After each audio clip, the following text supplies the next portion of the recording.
খুলনা প্রকৌশল ও প্রযুক্তি বিশ্ববিদ্যালয় কুয়েটে আজ বিকাল থেকে বৈষম্য বিরোধী ছাত্র আন্দোলন, ছাত্র শিবির এবং ছাত্র দলের মধ্যে কয়েক দফা সংঘর্ষের ঘটনা ঘটেছে। এই ঘটনায় কমপক্ষে 50 জনেরও বেশি আহত হয়েছে। আহতদেরকে খুলনা মহানগরীর বিভিন্ন ক্লিনিক এবং হাসপাতালে ভর্তি করা হয়েছে।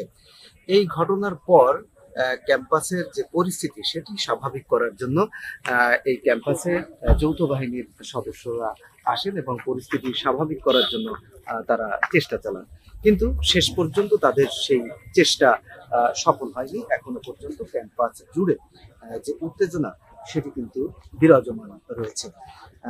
তো যে কারণে এই সংঘর্ষের সূত্রপাত হয় সে বিষয়টি আপনাদের একটু জানিয়ে দিচ্ছি। সেটি হচ্ছে ছাত্র দল ক্যাম্পাসে নতুন সদস্য সংগ্রহ করার জন্য তার একটি কর্মসূচি নেয় গতকাল, এবং সেই কর্মসূচিটি আজও ছিল। সেই কর্মসূচিকে ঘিরেই মূলত উত্তেজনার সূত্রপাত হয়। এখানে বৈষম্য বিরোধী ছাত্র আন্দোলন এবং ছাত্র শিবির তারা মূলত এই কর্মসূচিকে বাধা দেয়। তাদের বক্তব্য হচ্ছে এই ক্যাম্পাসে তারা কোনো ছাত্র রাজনীতি করতে দেবে না। এই পরিস্থিতির পর মূলত তাদের মধ্যে কয়েক দফা সংঘর্ষ হয় এবং সংঘর্ষে দুই গ্রুপের একাধিক নেতা কর্মী সদস্য তারা কিন্তু আহত হয় এবং 10 জনকে খুলনা মেডিকেল কলেজ ভর্তি করা হয়েছে। এই মুহূর্তে কুয়েটের যে ভিসি সাধারণ যে শিক্ষার্থী তারা তাদেরকে অবরুদ্ধ করে বিশ্ববিদ্যালয়ের যে মেডিকেল সেন্টার রয়েছে সেই মেডিকেল সেন্টারের ভেতরে তিনি এই মুহূর্তে অবরুদ্ধ রয়েছেন। আমার সাথে তার কিছুক্ষণ আগে কথা হয়েছে। তিনি অবরুদ্ধ অবস্থা থেকে মুক্ত হওয়ার জন্য আকুতি জানিয়েছেন। বলেছেন যে তিনি নিরাপদ স্বাধীনতার মধ্যে রয়েছেন এবং এখান থেকে তিনি বের হতে চান। বের করার জন্য তিনি বারবার আহ্বান জানিয়েছেন।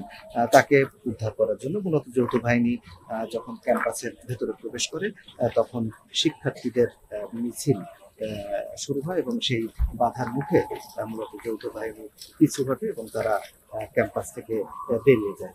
এই মুহূর্তে ক্যাম্পাসের ভেতরে অবরুদ্ধ অবস্থায় রয়েছেন কুয়েটের ভিসি। তাকে উদ্ধারের একটা তৎপরতা শুরু হয়েছে।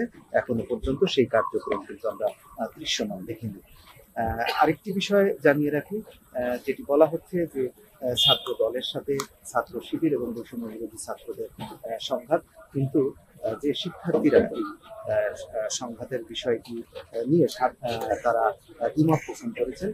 সাধারণ শিক্ষার্থীদের সাথে এই সংঘাত হয়েছে এমনটি বলতে চাচ্ছেন শিক্ষার্থীরা। অর্থাৎ এই মুহূর্তে ক্যাম্পাসে যে অবরুদ্ধ অবস্থায় রয়েছে সেই অবরুদ্ধ অবস্থায় যারা করে রেখেছে তারা নিজেদেরকে সাধারণ শিক্ষার্থী হিসেবে দাবি করেছে এবং তারা ক্ষুব্ধ প্রতিক্রিয়া দেখিয়েছেন যে তারা কোনো ছাত্র শিবিরের রাজনীতির সাথে সম্পৃক্ত না, বা তারা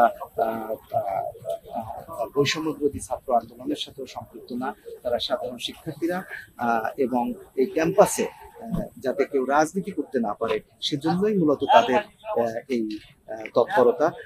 বিশ্ববিদ্যালয়ের যে শিক্ষার্থীরা আহত হয়েছে এবং যে তারা দেশীয় অস্ত্রের পাশাপাশি আগ্নেয়াস্ত্রেরও ব্যবহার করেছে এমনটি কিন্তু শিক্ষার্থীরা আমাকে জানাচ্ছিলেন।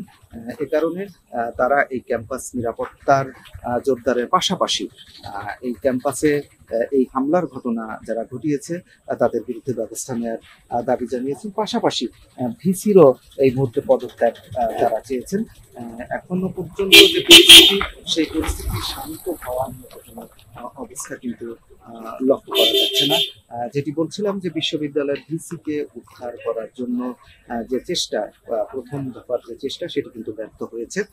এখন দ্বিতীয় দফায় তাকে কিভাবে উদ্ধার করা যায় বা পরিস্থিতি শান্ত করা যায়, সামাল দেওয়া যায় সে বিষয়টি নিয়েই এই মুহূর্তে পরিকল্পনা চলছে বলে আমরা জানতে পেরেছি।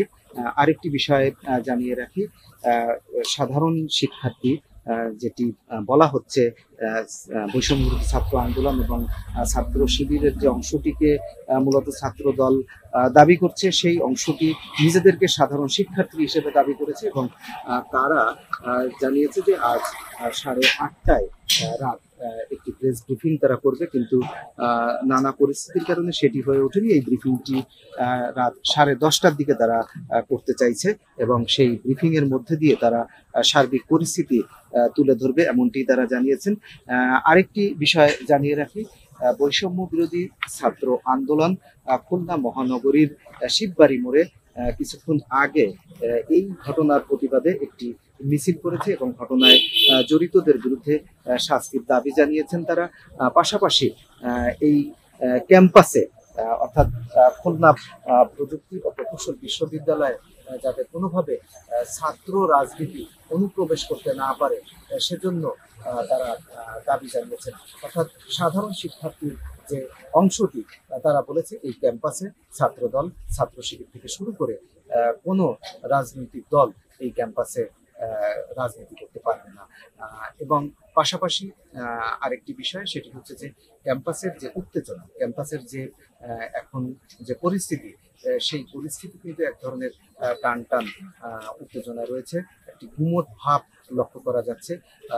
হয়তো এই পরিস্থিতি আরো বাড়তে পারে যদি ভিসিকে এই এই যে অবরুদ্ধ অবস্থা থেকে মুক্ত করা সম্ভব না হয়, তাহলে হয়তো পরিস্থিতি আরো ঘোলাটে হবে। তো সামনে যে পরিস্থিতি তৈরি হবে, সার্বিক সেই পরিস্থিতি পরবর্তী কন্টেন্টে আপনাদেরকে জানিয়ে দেওয়ার চেষ্টা করব। খুলনা প্রকৌশল ও প্রযুক্তি বিশ্ববিদ্যালয় কুয়েট থেকে আমার কাছে এই ছিল সার্বিক পরিস্থিতির খবর।